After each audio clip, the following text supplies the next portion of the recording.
I'm asking the bigger question of who am I? Who am I really? My answer is I am God's child. I am that which is born of all that is.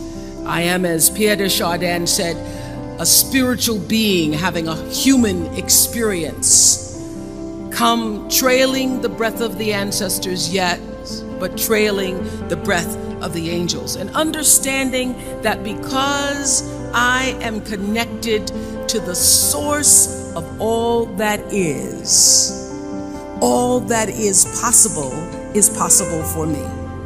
And what do I want? I don't want to just be successful in the world. I don't want to just make a mark or have a legacy. The answer to that question for me is I want to fulfill the highest, truest expression of myself as a human being.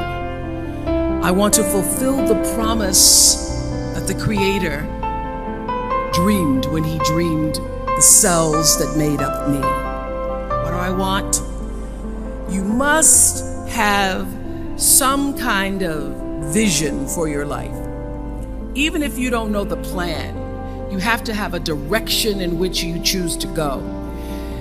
I never was the kind of woman who liked to get in a car and just go for a ride. You want to be in the driver's seat of your own life, because if you're not, life will drive you. Knowing who you really are in this space and time that we embody. That's number one. What do you want? Who are you? Number two, you must find a way to serve. Martin Luther King said that not everybody can be famous, but everybody can be great, because greatness is determined by service. Now, we live in a world where everybody wants to be famous and where we admire people for just being famous.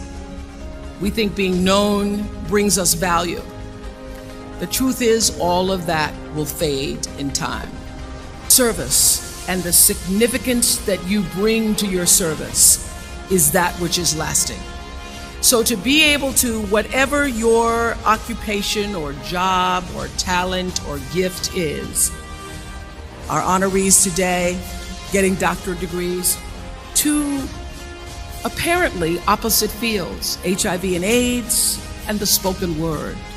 But what they have in common is service, using the spoken word in service to community and the world, using your knowledge and information about HIV and AIDS and medicine in service to the world. And if you look at all the most successful people in the world, whether they know it or not, they have that paradigm of service.